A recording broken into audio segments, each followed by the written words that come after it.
I'm Charles Cook with Arrowverse. This is our continuing series talking about how the origins of Arrowverse came together. And where we left off last time is... Hey man, I'm Jeff Rowland. You left me out. This is Jeff Rowland. You're going to hear from him in just a second. So what we're doing, we're both telling our story, how we came up with Arrowverse, but we're telling really the backstory. And last two, we talked about my grandfather in the Little Looper, Melissa's grandfather in World War II getting killed. And now we're going to move on a little bit and we're going to talk about my father and what Melissa's family did. Because again, we're both third generation pilots. And following this video, we're going to get into Jeff's origin story on aviation. And as he talks here, this is kind of where I came into Charles's life. I knew his dad, and his dad and my mentor was a Continental Airlines pilot, or Texas International that turned to Continental. So we have a history that goes back at least to that. Oh yeah, we have a long history. We are longtime friends, met very early in our aviation careers, and we'll be getting into that. Yeah. So today, we'll talk about my parents basically, and Melissa's parents. So my mother was from Chicago, Romanian family, got a job as a stewardess on Texas International Airlines. So, which was really Trans Texas at the time, flying DC-3s. And she met my father, who was a pilot for Trans Texas Airlines. Now, if you saw the first episode, that was his father, Clifton Cook, who became an engineer out here at the bomber factory. Well, my dad's mom's family was from Ranger, Texas, which is about 100 miles west of Fort Worth. And he was actually raised by his grandparents out in Ranger, Texas. And in the course of it, he began taking flying lessons at Ranger Airfield and from a man named Joe Collins, and learned to fly out there in tail draggers. He became a pipeline patrol pilot for Shell Oil Company out at Four Corners, New Mexico. And that was very good for him, but he knew he had to get to the airlines. They wouldn't hire him. And he contacted a company he had heard about through what was American Flyers at the time, which are still in business today. And they were starting a contract to train helicopter pilots between Korea and Vietnam. Well, my dad wasn't a helicopter pilot, but they didn't have helicopter pilots back then. So they said, just show up, we'll teach you to fly and put you right to work as an instructor. So they trained him in a Hiller helicopter, and he became an instructor pilot out at Fort Walters in Mineral Wells, Texas. Where every Vietnam pilot went through. That's right. Training. Back then it was Fort Rucker and places like that now, but they all went to Mineral Wells. Yep, had three big heliports and probably 60 little stage auxiliary fields, exactly. Yep, huge operation.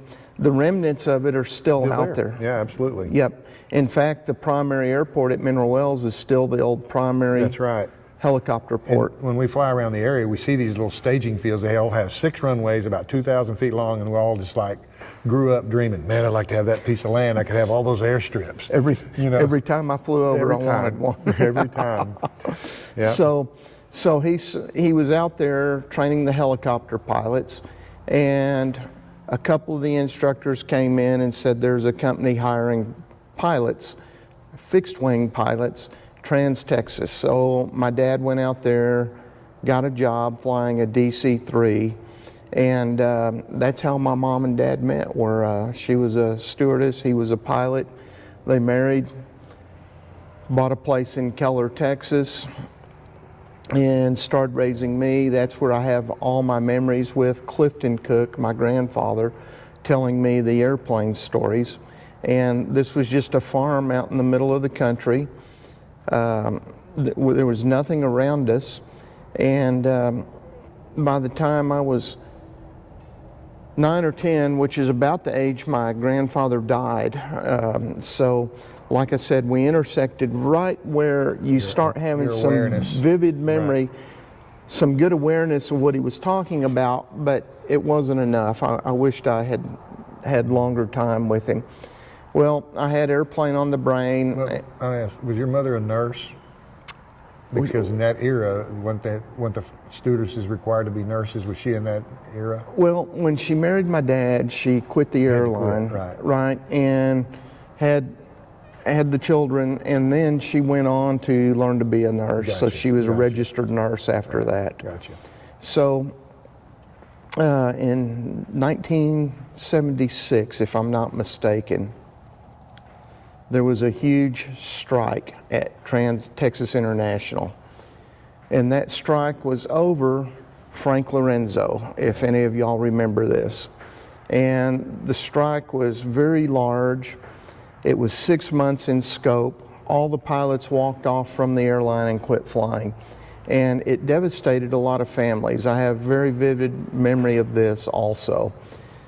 And when that strike came, the pilots were aware it was going to be a very long strike.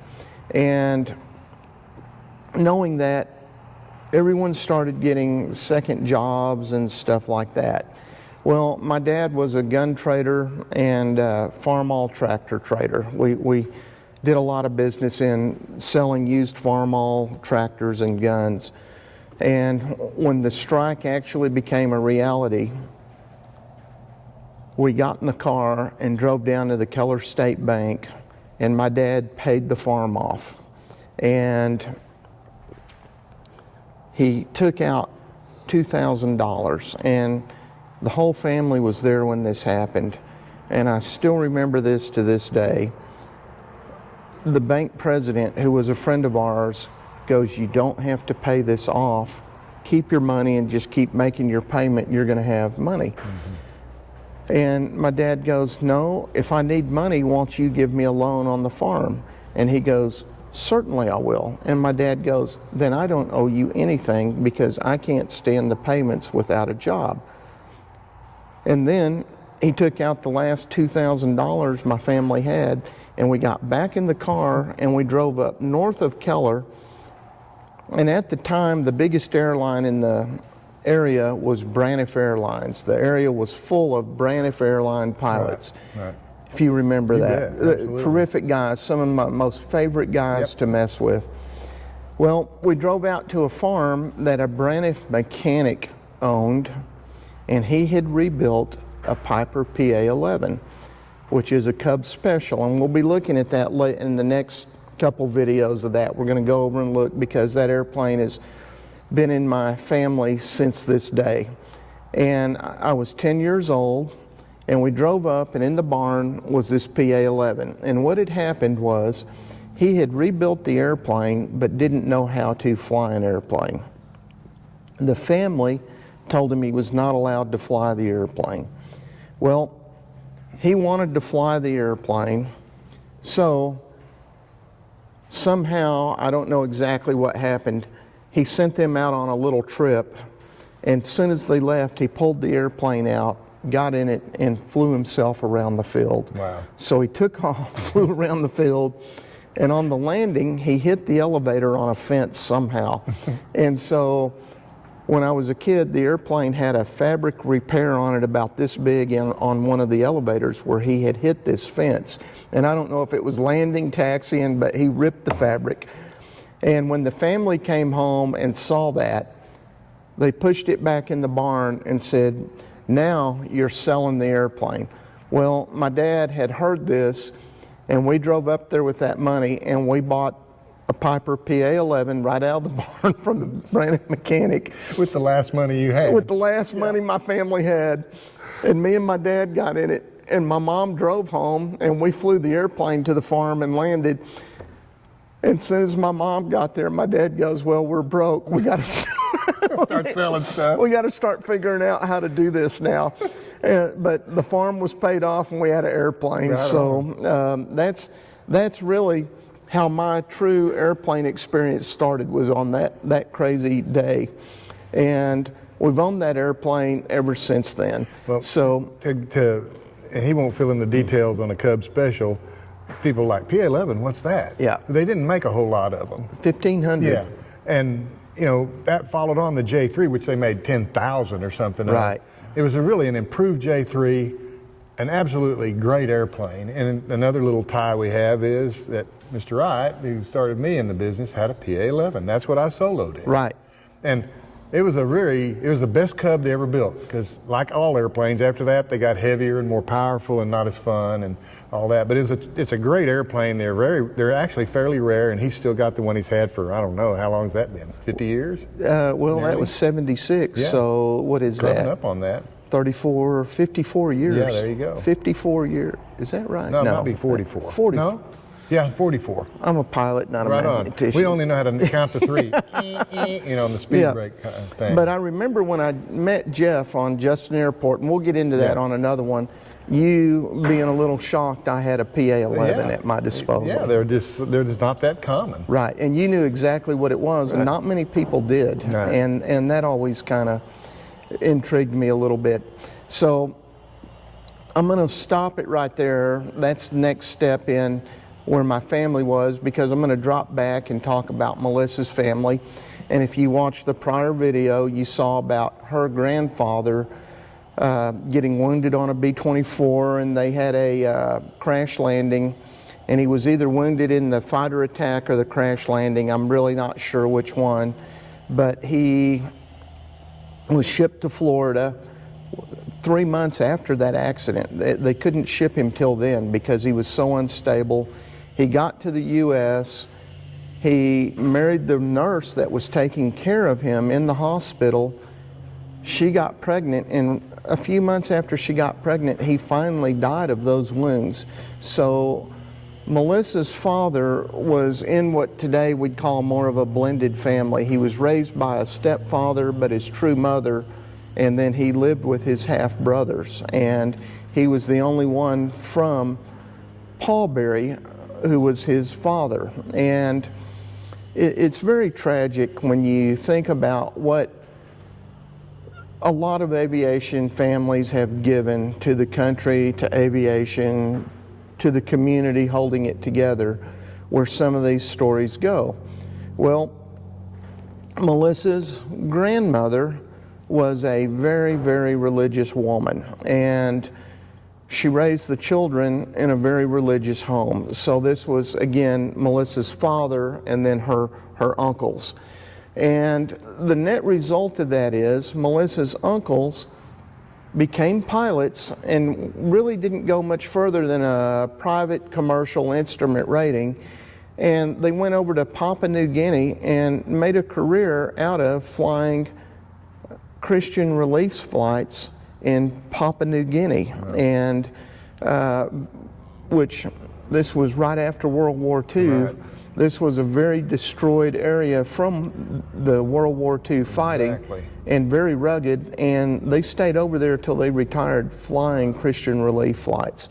So Melissa was raised right at an airport in Pennsylvania, and I can't say the name of it because it's a very deep, dark Indian name that I've never been able to correctly pronounce, but she was raised at that airport where her uncles learned to fly, and then they went off and became missionaries, is the word I was looking for. They became airborne missionaries in Papua New Guinea. So that's the story, the setup story of how our fathers and I'll say father-in-law and our grandfathers brought us into aviation, and we're right up onto where Jeff and I met, and where this story really gets wheels off if it hasn't been already. Yeah, So stay tuned, we'll be updating that, but first we're going to take a break, and we're going to get Jeff to tell how he got involved in aviation. And since you're watching, this is all for Arrowverse streaming, and if you like this kind of content, come over and watch it, because we have much more of this. Aviation is such a jungle of different stories and experiences and happenings around the world that no one person has a handle on it. So come over and share it with us. And it is a very, very gigantic diverse type of field. I mean, aviation, and it's fairly new when you think about it.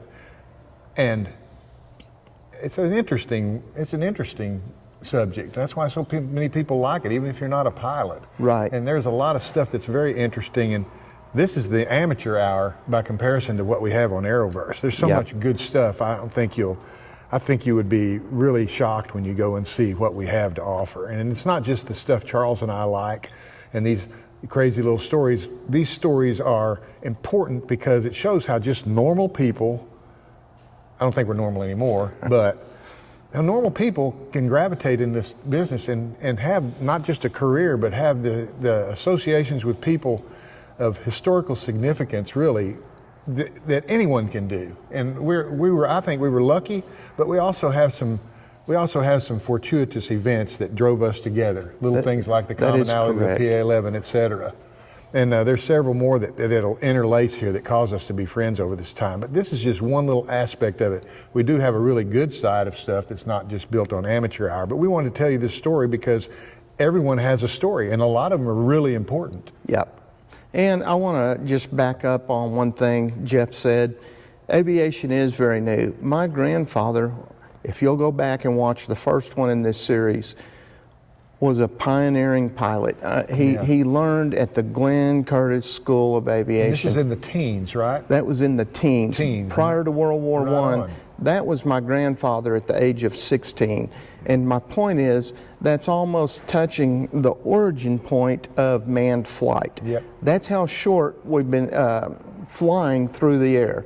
And I'm very lucky that I can recount some of his stories from that time period.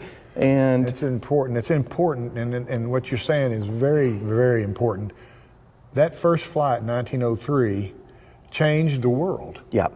I mean, there's documentaries about it, but you think about it, that's a fairly recent experience. Yep. And when I learned to fly in the mid to late 60s, then there's a lot of people that were alive at that time. Right. I saw that transition. And when I say change the world, I have a hard time putting across how important it was. Until then, about the most traveled way you could go anywhere far was like almost on a wooden ship, almost. They were starting to make them out of metal. Yep. But it was a very difficult journey, and that beginning opened up the world to where, think about it today, you can walk right out to that Dallas-Fort Worth International Airport and walk through a gate, and it might as well be a time portal. Right. And you can go anywhere in the world in about the maximum of 16 hours. You can be on the other side of the planet. Right. And that was a months-long journey, and a lot of people couldn't make it but once in their life. Right. It changed the world and the way we access goods, each other, information. It is unbelievable, that difference. And your grandfather was right at the beginning of that. Right. And we got to visit with that generation of people. Yep. Anyway. Which was just it's mind-boggling. Mind-boggling. It really is. Really is. Stay tuned, join Arrowverse, watch the next one because we're going to find out how Jeff got started in this also.